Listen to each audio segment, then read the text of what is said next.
Tastes good, just like this news today. Welcome back, Lexurious Fleet. It's been months since we've heard anything about the successor of the 13-year-old Land Cruiser 200 series. But that could change today as we got some juicy bits about its design, the implementation of a new hybrid technology, and a redesigned diesel as well.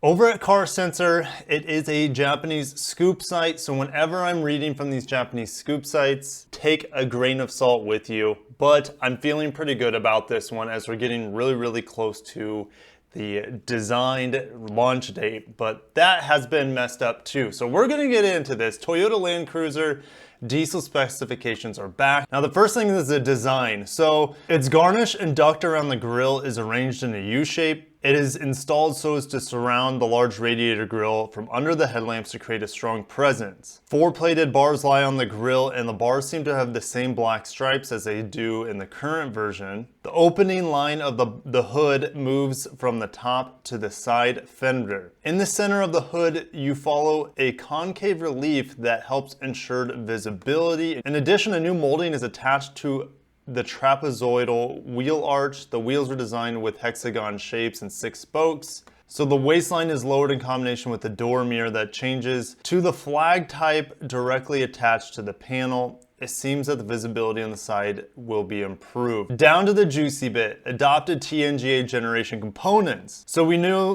the new Land Cruiser is going to be on the TNGA platform, and that's going to be shared with the Lexus LX and Sequoia. So in Japan, they get a 4.6 liter V8, which we see here stateside in the Lexus badged Prado, the GX460. I believe that's the 1UR-FE engine off the top of my head, but the next model will replace that with a 3.5 V6 twin turbo that has already been installed in the Lexus LS. And we know that engine has 416 horsepower and 442 pound-feet of torque.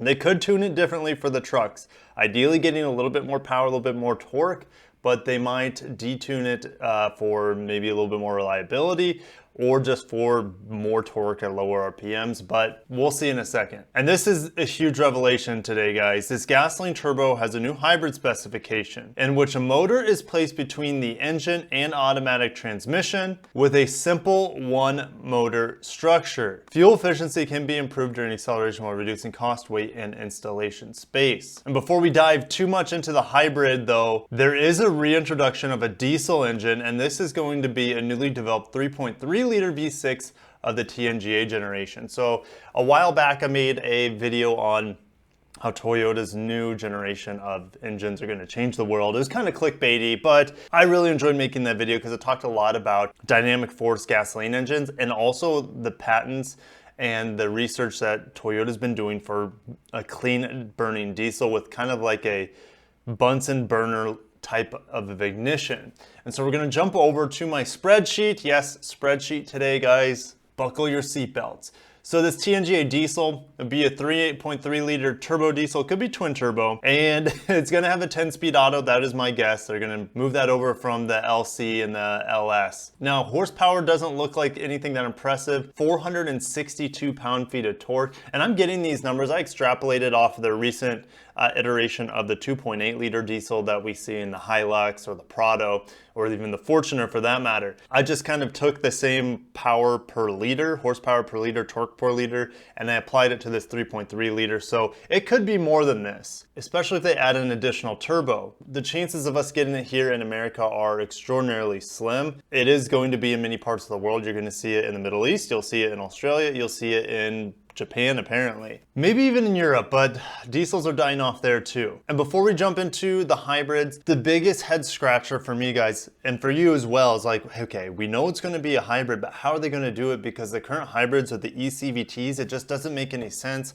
for them to be able to put down that power, especially at low, towing situations or hill climbing, that sort of thing. Well, if we go back to the article that they say the motor is placed between the engine and the automatic transmission and a simple one motor structure. Now, the first thing that came to mind, I'm like, well, that doesn't sound that much different from the multi-stage hybrid automatic transmission that we get in the LC500 hybrid or the LS500 hybrid. But the problem with that is that you're still limited to 4 real gears, and then there's still CVT stepped gears in between those 4 real gears. And so all the Toyota hybrids that I'm aware of have always been a parallel system. Engine and the motors kind of work together at the same time.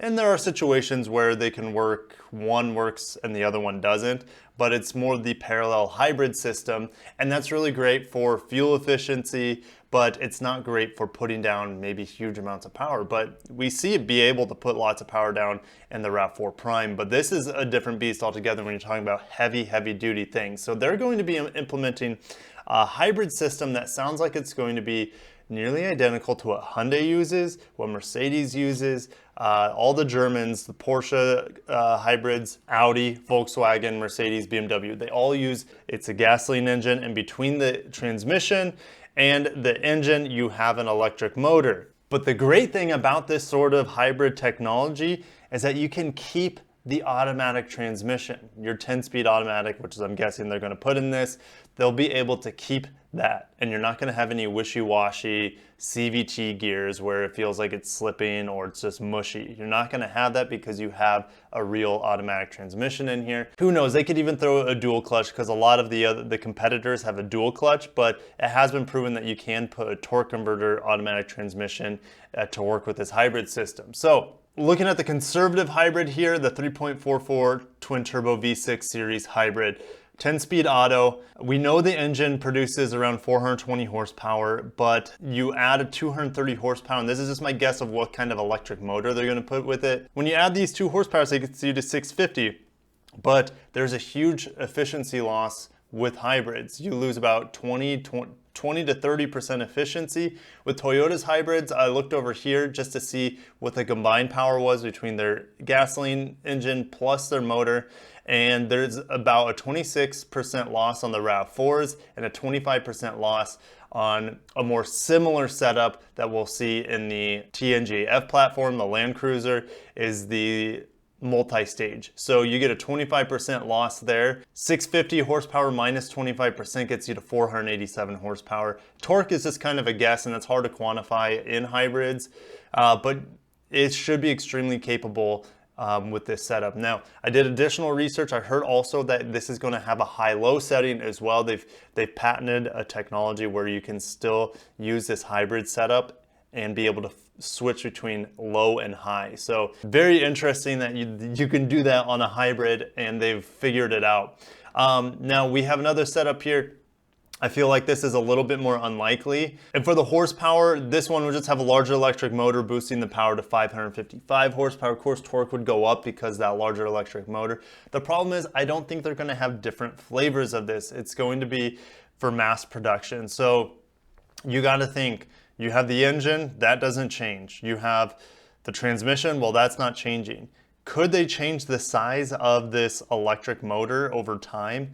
Maybe, and maybe we wouldn't see it for a while, but I don't think you're going to have different iterations of this with an asterisk, because I think they could definitely use a plug-in hybrid, but I think the plug-in hybrid isn't going to use a larger electric motor. I think it's just going to allow that system to provide more power to the electric motor, if that makes sense. I don't think it's going to be a bigger one. It's just going to be able to provide more continuous output to it, and maybe a larger combined horsepower like we see in the RAV4 Prime, but I'm not quite sure because it's a different type of hybrid. But you know, I could definitely see 40 miles of range on a plug-in hybrid. And what kind of fuel mileage are we talking about? Well, maybe 24, 25 miles per gallon combined on this new Tundra, Land Cruiser, Sequoia hybrid setup. And then on the diesel, you know, if it's this clean burning patented technology they've been working on, maybe 22 miles per gallon combined. That would be incredible.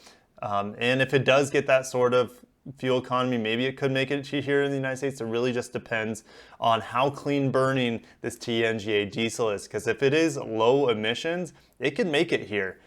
So we'll have to see. And if you guys enjoyed my video, make sure to hit the like button. It helps me out so much with the algorithms out there. And subscribe for more content. I got a lot of live streams coming this week for new product releases from many brands, the new Z from Nissan, the new Tucson from Hyundai, and more to come. Now here's the delay. Due to the prohibition of business trips by related parties, overseas tests cannot be conducted. And that has led the product development to be at a standstill. And of course, this is all because of our best friend, the virus.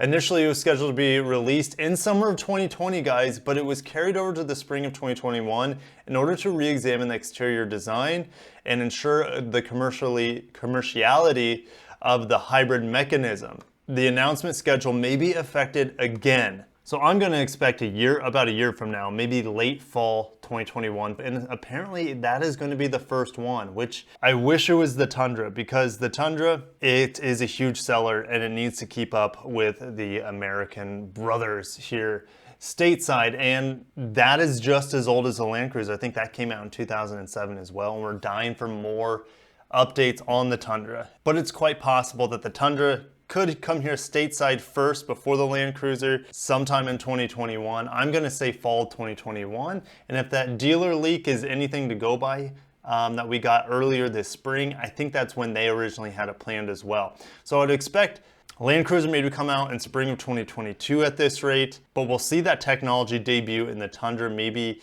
a year from now, fall of 2021. And what about the Lexus LX? Well, that's gonna come after the Land Cruiser from what we hear. But again, the LX sells a lot more than the Land Cruiser. So it would be wise of them to bring the if they had, ideally they bring them all at the same time, right? Ideally, but they're not gonna do that. This is Toyota.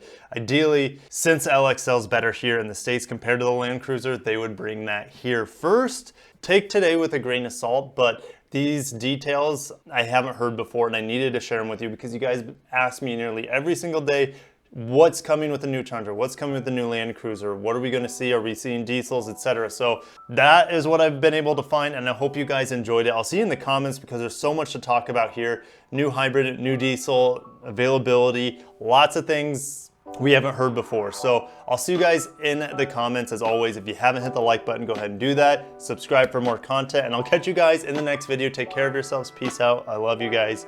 Making my dreams come true. Peace out.